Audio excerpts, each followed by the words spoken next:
കോൺഗ്രസിലെ സ്ഥാനാർത്ഥി നിർണയത്തിൽ ഇന്നും തീരുമാനം ആകില്ലെന്ന് സൂചന. പട്ടിക 2 ഘട്ടമായി പുറത്തിറക്കിയേക്കുമെന്നാണ് സൂചന. തർക്കത്തിൽ വീണ്ടും രാഹുൽ ഗാന്ധി ഇടപെട്ടു. ദില്ലിയിലെ മാരത്തൺ ചർച്ചകൾ പുരോഗമിക്കുകയാണ്. വിവരങ്ങളുമായി സന്തോഷ് സർലിംഗ് ചേർന്നുണ്ട്. സർലിംഗ്, പാനൽ വിഷയത്തിൽ പോലും തീരുമാനമാകുന്നില്ല. രാഹുൽ ഗാന്ധി വീണ്ടും ഇടപെട്ടിരിക്കുന്നു. ഈ സാഹചര്യത്തിലൊക്കെ നിലവിലത്തെ എങ്ങനെയാണ് അവിടെ നിന്നുള്ള വിവരങ്ങൾ?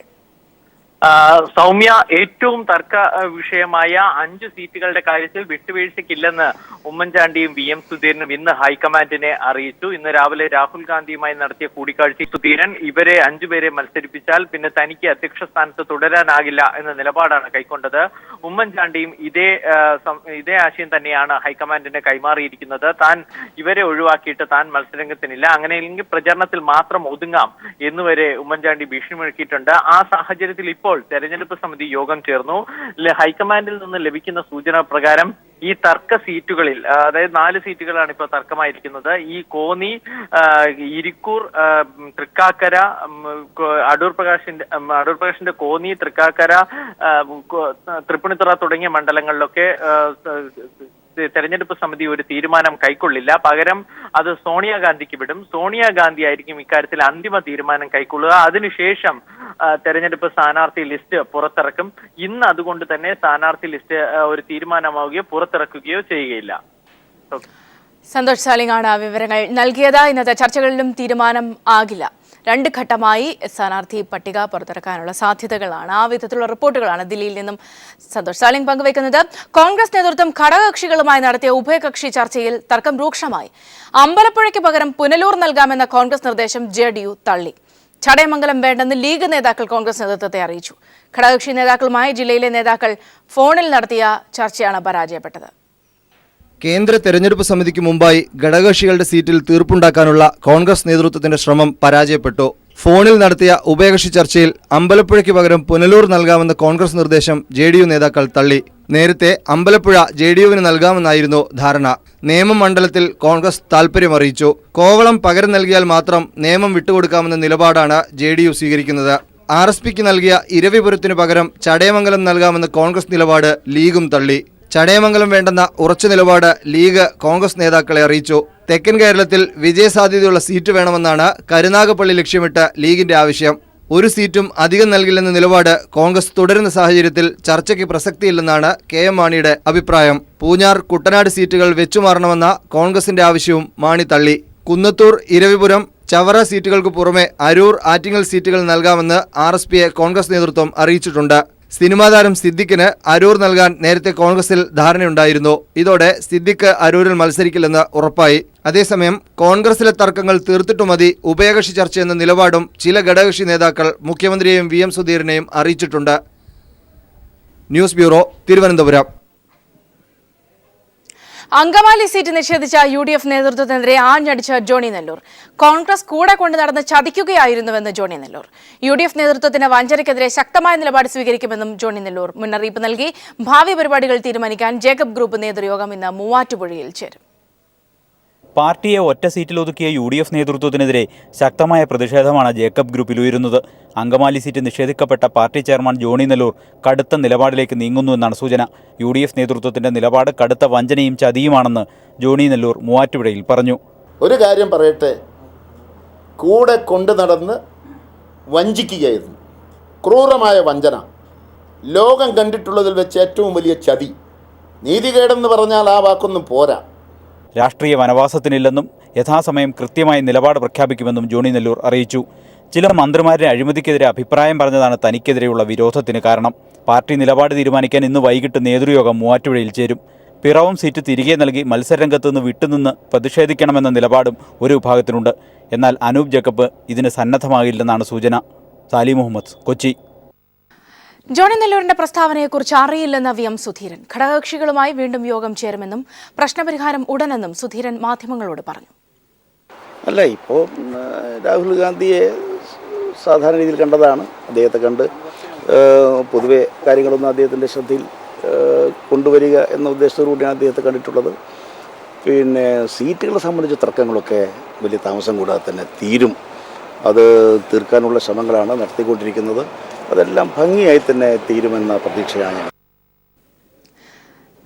KPCC പ്രസിഡന്റ് VM സുധീരൻ അനുകൂലമായി കൊച്ചി നഗരത്തിൽ പോസ്റ്ററുകൾ. എറണാകുളം DCC ഓഫീസിന്റെ ഭിത്തിയിലും വാതിലിലും അടക്കം പോസ്റ്ററുകൾ പതിപ്പിച്ചിട്ടുണ്ട്. ആരോപണ വിധേയരായവരെ ഒഴിവാക്കാൻ പോരാടുന്ന സുധീരൻ അഭിവാദ്യങ്ങൾ, സോളാറിനും ബാറിനുമെതിരെ നിലപാടെടുത്ത സുധീരൻ അഭിനന്ദനങ്ങൾ തുടങ്ങിയവയാണ് പോസ്റ്ററിൽ എഴുതിയിരിക്കുന്നത്. സേവ് കോൺഗ്രസ് എന്ന പേരിലാണ് പോസ്റ്ററുകൾ പതിച്ചിട്ടുള്ളത്. കെ ബാബു, ബെന്നി ബെഹനാൻ തുടങ്ങിയവർക്ക് സീറ്റ് നൽകാനാവില്ലെന്ന് സുധീരൻ പരസ്യ നിലപാടെടുക്കുന്നതിനിടെയാണ് ഇരുവരുടെയും തട്ടകമായ കൊച്ചിയിൽ സുധീരൻ അനുകൂലമായി പോസ്റ്ററുകൾ പ്രത്യക്ഷപ്പെട്ടത് എന്നതാണ് ശ്രദ്ധേയം.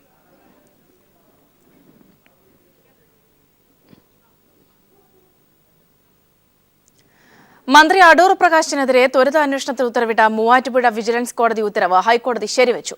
വിജിലൻസ് കോടതി വിധിക്കെതിരെ മന്ത്രി സമർപ്പിച്ച ഹർജി ഹൈക്കോടതി തള്ളി. ഈ ഘട്ടത്തിൽ സ്റ്റേ അനുവദിക്കാനാവില്ലെന്ന് കോടതി വ്യക്തമാക്കി. മന്ത്രിക്കെതിരെ ത്വരിതാന്വേഷണം മാത്രമാണ് നടക്കുന്നതെന്നും അതിനാൽ സ്റ്റേ അനുവദിക്കാനാവില്ലെന്നും ഹൈക്കോടതി വ്യക്തമാക്കി. വിവാദമായ സർക്കാർ ഉത്തരവ് പിൻവലിച്ചതുകൊണ്ട് മാത്രം ആരോപണങ്ങളിൽ നിന്നും ഒഴിഞ്ഞുമാറാനാവില്ലെന്ന് കോടതി പറഞ്ഞു. പാവപ്പെട്ടവരുടെ 5 സെന്റ് ഭൂമി നികത്താൻ അനുവദിക്കാത്ത സർക്കാർ ഹൈടെക് പദ്ധതിക്ക് എത്ര ഏക്കറാണ് പതിച്ചു നൽകിയതെന്ന് കോടതി വിമർശിച്ചു. അഡ്വക്കേറ്റ് ജനറൽ മന്ത്രിക്ക് അനുകൂലമായ നിലപാടാണ് കോടതിയിൽ സ്വീകരിച്ചത്. മന്ത്രിക്കെതിരെ ത്വരിതാന്വേഷണത്തിന് സർക്കാരിന്റെ മുൻകൂർ അനുമതി ആവശ്യമുണ്ടെന്ന വാദവും കോടതി തള്ളി. കേസിൽ വസ്തുനിഷ്ഠവും നിഷ്പക്ഷവുമായ അന്വേഷണമാണ് നടക്കേണ്ടതെന്നും മാധ്യമവാർത്തകളിൽ സ്വാധീനിക്കപ്പെടരുതെന്നും കോടതി പറഞ്ഞു. മുൻ LDF സർക്കാർ പിടിച്ചെടുത്ത 112 ഏക്കർ മിച്ചഭൂമി വിവാദ സ്വാമി സന്തോഷ് മാധവന് നൽകിയതിലെ അഴിമതി സംബന്ധിച്ച് മന്ത്രി അടൂർ പ്രകാശ് ഉൾപ്പെടെ 5 പേർക്കെതിരെ കഴിഞ്ഞ ദിവസമാണ് മൂവാറ്റുപുഴ വിജിലൻസ് കോടതി അന്വേഷണത്തിന് ഉത്തരവിട്ടത്. ഉത്തരവ് സ്റ്റേ ചെയ്യണമെന്ന മന്ത്രിയുടെ അപേക്ഷ നിരസിച്ച കോടതി കേസ് ഈ മാസം 7 വീണ്ടും പരിഗണിക്കും. News bureau, Kochi. ഇടുക്കി വാഗമണിൽ സർവേ നമ്പർ തിരുത്തി 1 ഏക്കർ ഭൂമി സ്വകാര്യ വ്യക്തിക്ക് നൽകിയ റവന്യൂ വകുപ്പ് ഉത്തരവിറക്കി. ഭൂമിയുടെ ഉടമസ്ഥതയിൽ സംശയം നിലനിൽക്കുന്നതിനാൽ കളക്ടർ സർക്കാരിന് കത്ത് നൽകി.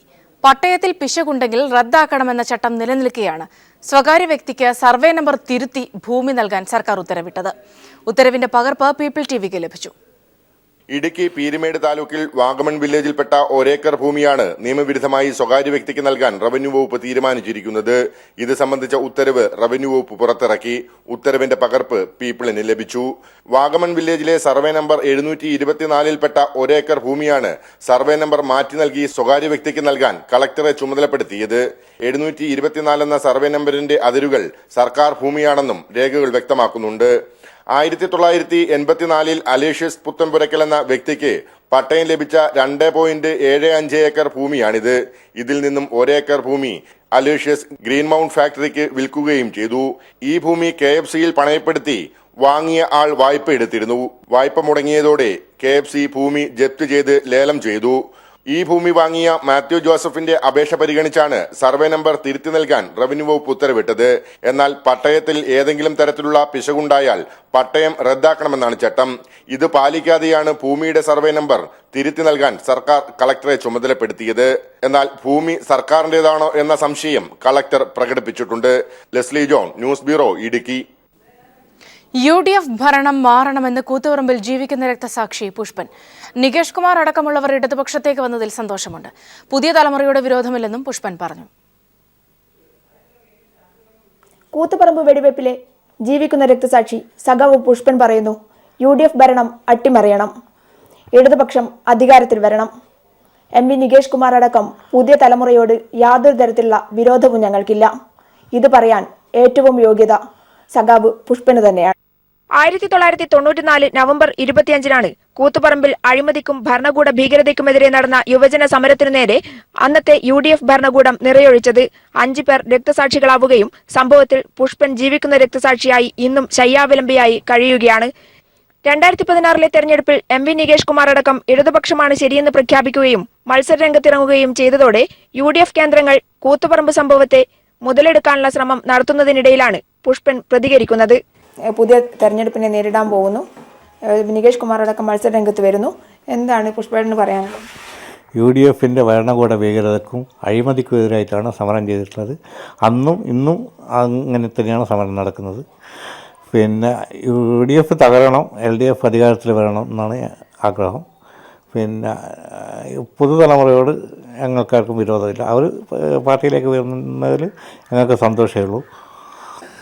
ഇല്ല, പുതുതലമുറയോട് ഞങ്ങൾക്ക് ആർക്കും വിരോധമില്ല. അല്ലാതെ അവർ പാർട്ടിയിലേക്ക് വരുന്നത് സന്തോഷമേ ഉള്ളൂ. എല്ലാ ഇടതുപക്ഷ സ്ഥാനാർത്ഥികളും വിജയിക്കണം, ഇടതുപക്ഷ അധികാരത്തിൽ വരണമെന്നാണ് ആഗ്രഹം. കൂത്തുപറമ്പ് വെടിവെപ്പിലെ ജീവിക്കുന്ന രക്തസാക്ഷി സഖാവ് പുഷ്പനൊപ്പം PV ജോഷില. വട്ടിയൂർക്കാവ് മണ്ഡലത്തിലെ ഇടതുമുന്നണി സ്ഥാനാർത്ഥി ഡോക്ടർ TN സീമ പ്രചരണ രംഗത്ത് സജീവമാണ്. മണ്ഡലത്തിലെമ്പാടും പടർന്നു കിടക്കുന്ന വിപുലമായ സുഹൃത്ത് ബന്ധങ്ങളാണ് സീമയ്ക്ക് ആത്മവിശ്വാസം നൽകുന്നത്. പുരോഗമന കലാസാഹിത്യ സംഘത്തിന്റെ നേതൃത്വത്തിൽ നടന്ന കടമ്മനിട്ട അനുസ്മരണം സീമ ചൊല്ലി ഉദ്ഘാടനം ചെയ്തത് വ്യത്യസ്തമായ അനുഭവമായി. സ്ഥലം തിരുവനന്തപുരം നഗരഹൃദയത്തിലെ പാളയം മാർക്കറ്റ്. മൈക്കിലൂടെ കടമനിട്ടയുടെ കവിത ഒഴുകി വരുന്നു. വട്ടിയൂർക്കാവ് മണ്ഡലത്തിലെ ഇടതുമുന്നണി സ്ഥാനാർത്ഥിയും കവിയുമായ ഡോക്ടർ TN സീമയാണ് കവിത ചൊല്ലുന്നതെന്നറിഞ്ഞപ്പോൾ സാധനങ്ങൾ വാങ്ങാനെത്തിയവർക്ക് കൗതുകമായി.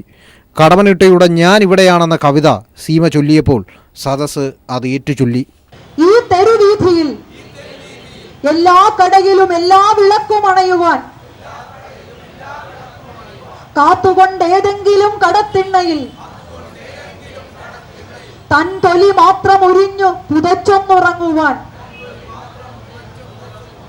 ദുസ്വപ്നമെങ്കിലും കണ്ടൊന്നു ഞെട്ടുവാൻ ഞെട്ടിയുണരുമ്പോഴേക്കും പുതിയൊരു വെട്ടം വിടരുമെന്നാശിച്ചു നിൽപ്പു ഞാൻ.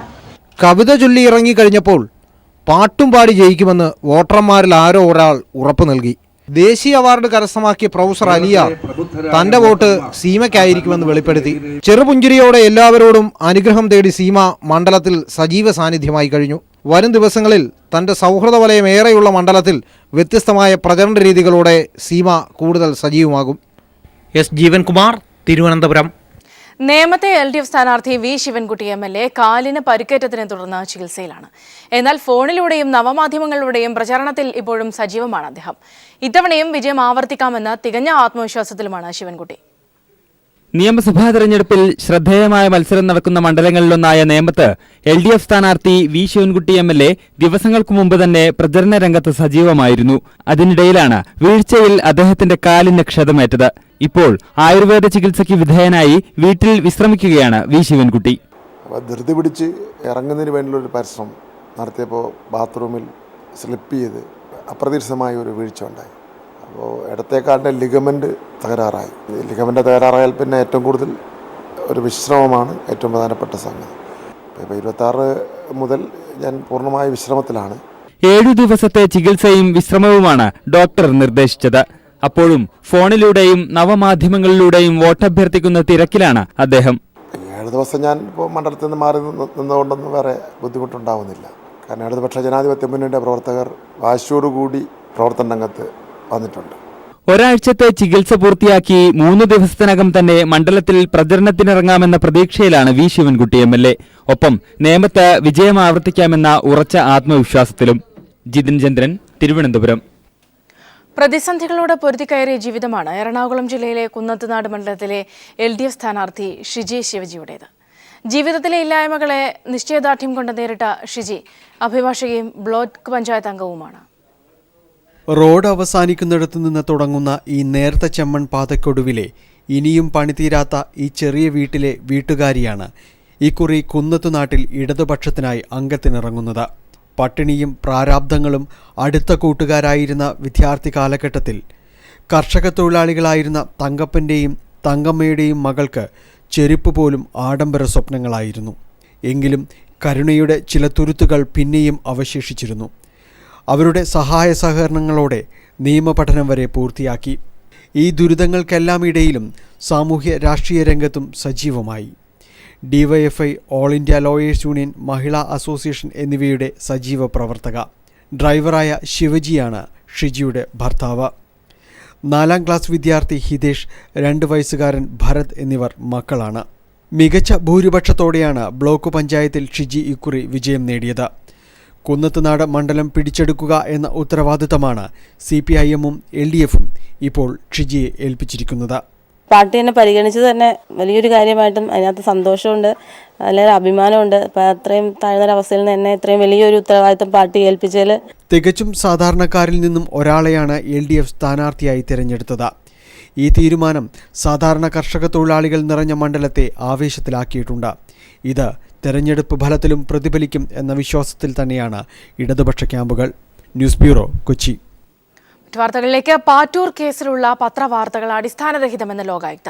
കേസിൽ ആരെയും കുറ്റവിമുക്തരാക്കിയിട്ടില്ലെന്നും ലോകായുക്ത 12.27 സെന്റ് സ്ഥലം ഏറ്റെടുക്കാൻ കളക്ടർക്ക് ഉത്തരവ് നൽകുക മാത്രമാണ് ചെയ്തത്. മുഖ്യമന്ത്രിക്കും മുൻ ചീഫ് സെക്രട്ടറിക്കുമെതിരെ ഉയർന്ന ആരോപണം ശരിയല്ലായിരുന്നുവെന്ന് വാർത്താ വിവരങ്ങളുമായി ദിനകർ ചേരുന്നുണ്ട്. ദിനകർ, വിശദാംശങ്ങൾ. സൗമ്യ, പാറ്റൂർ ഭൂമി ഇടപാടിൽ മുഖ്യമന്ത്രിയും ചീഫ് സെക്രട്ടറിയും ഉൾപ്പെടെയുള്ളവർക്കെതിരെ ഉയർന്ന ആരോപണങ്ങൾ അടിസ്ഥാനരഹിതവും ദുരുദ്ദേശപരവുമാണെന്ന് ലോകായുക്ത നിരീക്ഷണമെന്നായിരുന്നു ചില പത്രവാർത്തകൾ. അതേസമയം വാർത്ത അടിസ്ഥാനരഹിതമാണെന്ന് ലോകായുക്ത ജസ്റ്റിസ് പയസ് കുര്യാക്കോസ് വ്യക്തമാക്കി. കേസിന്റെ പ്രാരംഭഘട്ടമായതുകൊണ്ട് തന്നെ മെറിറ്റിലേക്ക് കടന്നിട്ടില്ല.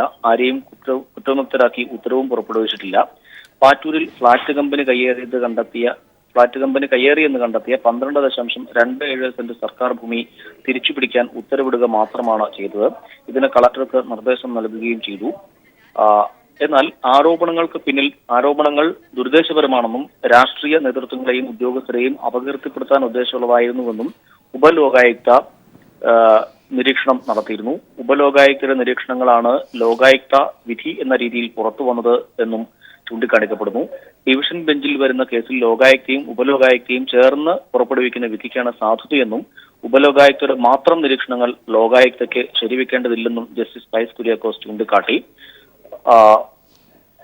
അതായത് സർക്കാർ ഭൂമിയിൽ ഫ്ളാറ്റ് നിർമ്മിക്കാൻ മുഖ്യമന്ത്രിയും മുൻ ചീഫ് സെക്രട്ടറി എ കെ ഭരത്ഭൂഷണും അനുകൂല നിലപാട് സ്വീകരിച്ചുവെന്നായിരുന്നു അന്ന് ഉയർന്നു വന്നിരുന്ന ആരോപണം. സൗമ്യ, ദക്ഷിണേന്ത്യൻ സംസ്ഥാനങ്ങളിൽ കേരളത്തിലായിരിക്കും ഏറ്റവും അധികം ചൂട് കൂടുക എന്ന് കേന്ദ്ര കാലാവസ്ഥാ നിരീക്ഷണ കേന്ദ്രം. വരും ദിവസങ്ങളിൽ ഒറ്റപ്പെട്ട മഴയ്ക്ക് സാധ്യതയുണ്ടെങ്കിലും ചൂട് കുറയില്ല. കിണറുകളും കുളങ്ങളും തോടുകളും എന്തിന് നദികൾ പോലും വറ്റിവരണ്ട വേനലിൽ വെന്തുരുകുകയാണ് കേരളം. എലിനോ പ്രതിഭാസം തുടരുന്നതിനാൽ വേനൽ ഇനിയും കനക്കുമെന്നാണ് കാലാവസ്ഥാ നിരീക്ഷകരുടെ മുന്നറിയിപ്പ്. എല്ലായിടത്തും ചൂട് അതിന്റെ തീഷ്ണതയിലെത്തിക്കഴിഞ്ഞു. കേരളത്തിൽ വടക്കൻ മേഖല കടുത്ത വേനലിലേക്ക് കടക്കുകയാണെന്ന സൂചനകളാണ് ലഭിക്കുന്നത്. പലയിടങ്ങളിലും സൂര്യാഘാതം റിപ്പോർട്ട് ചെയ്യപ്പെട്ടിട്ടുണ്ട്. വെയിലിൽ ജോലിക്കിറങ്ങുന്നവർക്ക് മുന്നറിയിപ്പ് നൽകിയിട്ടുണ്ട്. മലയോര പ്രദേശങ്ങളിൽ 40 ഡിഗ്രി വരെ ചൂട് കൂടുതൽ അനുഭവപ്പെടും. തീരദേശങ്ങളിൽ 37 ഡിഗ്രി വരെയും മധ്യകേരളത്തിലും വടക്കൻ കേരളത്തിലും 34 ഡിഗ്രിയുമാണ് ശരാശരി ചൂട് ഉണ്ടാവാനുള്ള സാധ്യത. അതോടൊപ്പം തന്നെ ഏപ്രിൽ മെയ് മാസങ്ങളിൽ സംസ്ഥാനത്ത് സൂര്യതാപത്തിന് സാധ്യതയേറുമെന്ന അറിയിപ്പും സംസ്ഥാനത്തിന്റെ ആരോഗ്യമേഖലയെ സമ്മർദ്ദത്തിലാക്കുന്നു. കൊടുംവേനലിൽ ആശ്വാസമായേക്കാവുന്ന വേനൽ മഴയുടെ അളവിനെക്കുറിച്ച് വ്യക്തമായ ധാരണകളും ഇല്ല. ഒറ്റപ്പെട്ട മഴയ്ക്ക് സാധ്യതയുണ്ടെങ്കിലും ചൂട് കുറയാനും ഇടയില്ല. അന്തരീക്ഷ ഊഷ്മാവ് ഇത്ര കണ്ട് വർദ്ധിച്ചിട്ടും സർക്കാർ ഭാഗത്തുനിന്നും യാതൊരുവിധ പ്രതിരോധ നടപടികളും ഉണ്ടായിട്ടില്ല. സംസ്ഥാനത്തിന്റെ പല ഭാഗങ്ങളിലും ശക്തമായ കുടിവെള്ളക്ഷാമവും നേരിടുന്നുണ്ട്. ഈ സാഹചര്യത്തിൽ പനി, ചിക്കൻ പോക്സ് തുടങ്ങിയ പകർച്ചവ്യാധികൾ പടർന്നുപിടിക്കുന്നതും ആരോഗ്യമേഖലയെ ആശങ്കയിലാക്കുന്നു. സർക്കാർ ആശുപത്രികളിൽ രോഗപ്രതിരോധത്തിനും ചികിത്സയ്ക്കും ആവശ്യമായ വാക്സിൻ ലഭ്യമല്ലാത്തതും രോഗികളെ വലയ്ക്കുന്നുണ്ട്. ബോധവൽക്കരണം അടക്കമുള്ള നടപടികളുമായി സർക്കാർ കൂടുതൽ കാര്യക്ഷമമായി ഇടപെടണം എന്ന ആവശ്യമാണ് ഉയരുന്നത്. News desk. തിരുവനന്തപുരത്ത് ചത്ത പശുവിനെ ഇറച്ചിയാക്കി വിൽക്കാനുള്ള ശ്രമം മേയർ ഇടപെട്ട് തടഞ്ഞു. സംഭവം അറിഞ്ഞ ആരോഗ്യവകുപ്പ് അധികൃതരുമായി സ്ഥലത്തെത്തിയ മേയർ വി കെ പ്രശാന്ത് പശുവിനെ മറവ് ചെയ്യാൻ നിർദ്ദേശം നൽകി.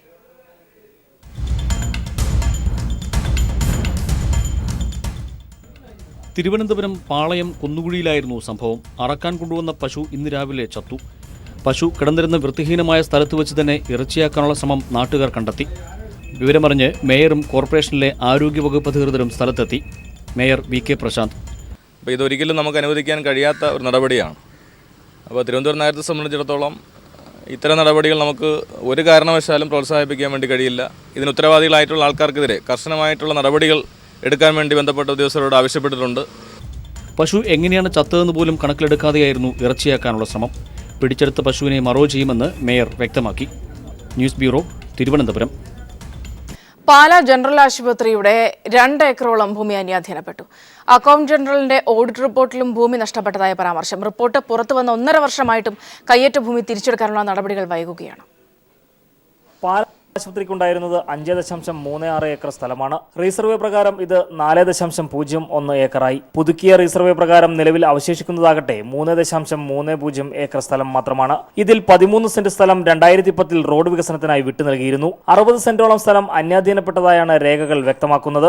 അക്കൗണ്ട് ജനറലിന്റെ ഓഡിറ്റ് റിപ്പോർട്ടിൽ ആശുപത്രി ഭൂമി നഷ്ടപ്പെട്ടതിനെക്കുറിച്ച് വിശദമായി പ്രതിപാദിച്ചിരുന്നെങ്കിലും തുടർ നടപടികൾ ഉണ്ടായില്ല. റിപ്പോർട്ട് ഉണ്ടെന്ന കാര്യം നിലവിലെ ആശുപത്രി സൂപ്രണ്ട് ഡോക്ടർ ബിൻസി സ്ഥിരീകരിച്ചു. ഓഡിറ്റ് റിപ്പോർട്ടിന്റെ കോപ്പി ഉണ്ട്. പഴയ സ്ഥലത്തിന്റെ ഇത് പറയുന്നുണ്ട്, പിന്നെ ഇപ്പോൾ ഉള്ള റീസർവേയുടേത്. ആശുപത്രിയുടെ അന്യാധീനപ്പെട്ട ഭൂമി വീണ്ടെടുത്ത് അറ്റാച്ച് ചെയ്യാൻ നടപടി സ്വീകരിക്കണമെന്നാവശ്യപ്പെട്ട് 2014 മെയ് മാസത്തിൽ ആശുപത്രി സൂപ്രണ്ട്, ജില്ലാ മെഡിക്കൽ ഓഫീസർ ഉൾപ്പെടെയുള്ള ആരോഗ്യവകുപ്പ് ഉദ്യോഗസ്ഥർക്ക് റിപ്പോർട്ട് നൽകിയിരുന്നു. ഇതിന്റെ പകർപ്പ് പീപ്പിൾ ടിവിക്ക് ലഭിച്ചു. ആശുപത്രി കോമ്പൗണ്ടിൽ രോഗികളുമായി വരുന്ന ഒന്നിൽ കൂടുതൽ വാഹനങ്ങൾ പ്രവേശിച്ചാൽ തിരിക്കുവാൻ പോലും സ്ഥലമില്ലാത്ത സാഹചര്യമാണുള്ളത്. ആരോഗ്യവകുപ്പിന്റെ റിപ്പോർട്ടിൽ നഷ്ടമായ ഭൂമിയെക്കുറിച്ച് രേഖകൾ സഹിതം വ്യക്തമാക്കുന്നുണ്ട്. എന്നാൽ 1.5 വർഷമായിട്ടും നടപടിയെടുക്കാൻ അധികൃതർ തയ്യാറാകുന്നില്ല. ഇത് അഴിമതിയിലേക്കും സ്വജനപക്ഷപാതത്തിലേക്കുമാണ് വിരൽ ചൂണ്ടുന്നത്. പാലായിൽ നിന്നും ക്യാമറാമാൻ സാംജിത് ആർപ്പുക്കരയ്ക്കൊപ്പം ടി പി പ്രശാന്ത്.